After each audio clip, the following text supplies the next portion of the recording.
يرفع الله الذين آمنوا منكم والذين أوتوا العلم درجات۔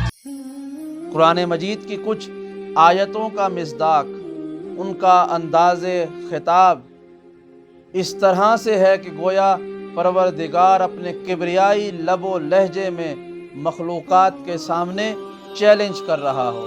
یہ لفظ میرے ہیں، لیکن پروردگار کے مزاج اور انداز گفتگو سے لگتا ہے کہ گویا وہ مخلوقات کے سامنے ایک چیلنج پیش کر رہا ہو۔ یہ لفظ چیلنج اس لیے کہہ رہا ہوں کہ پروردگار نے منکرین قرآن سے کہا تھا کہ اگر تم سمجھتے ہو کہ یہ اللہ کا کلام نہیں ہے تو جاؤ اس کی آیتوں جیسی آیتیں بنا کر لے آؤ، اس کے سوروں جیسے سورے بنا کے لے آؤ۔ اور یہ ایک چیلنج ہے کہ اگر تم چاہتے ہو کہ زمین و آسمان کی حدود سے نکل جاؤ، نہیں نکل سکتے۔ اگر تم سمجھتے ہو کہ پروردگار کی نعمتوں کو استعمال کیے بغیر زندہ رہ سکتے ہو تو نہیں رہ سکتے۔ اگر تم سمجھتے ہو کہ خدا کی مخلوقات جیسی مخلوقات خلق کر سکتے ہو تو نہیں کر سکتے۔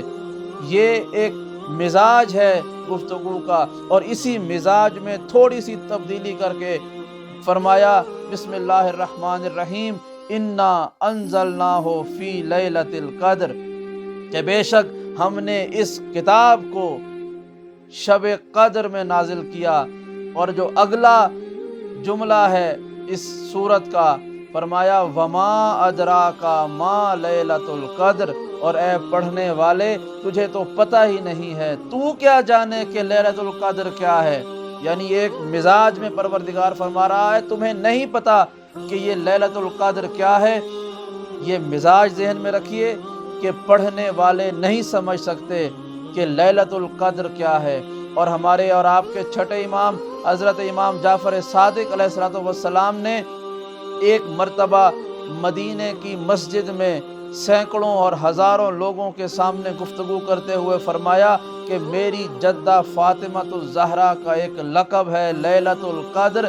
پوچھا گیا کہ ہمیں فاطمۃ الزہرا علیہ السلام کی کچھ معرفت کروا دیں، ہمیں کچھ ان کا تعارف کروا دیں، تو امام نے مسکراتے ہوئے کہا تم نے قرآن میں دیکھا ہے کہ اللہ فرما رہا ہے وما ادراک ما لیلۃ القدر، اے کتاب کو پڑھنے والے کتاب تیرے پاس تو آ گئی ہے لیکن تجھے نہیں پتہ کہ لیلۃ القدر کیا ہے۔ فرمایا بالکل اسی طرح سے ہماری جدہ فاطمۃ الزہرا اس دنیا میں تو آ گئیں، لوگوں کے درمیان میں تو زندہ رہیں، لیکن ان کے آس پاس رہنے والے، انہیں دیکھنے والے، ان سے ملنے والے، ان کی سیرت کو پڑھنے والے جس طرح قرآن کے بارے میں یہ نہیں سمجھ سکتے کہ لیلۃ القدر کیا ہے، اسی طرح کائنات کے سارے انسان مل کر بھی یہ نہیں سمجھ سکتے فاطمۃ الزہرا کیا ہے۔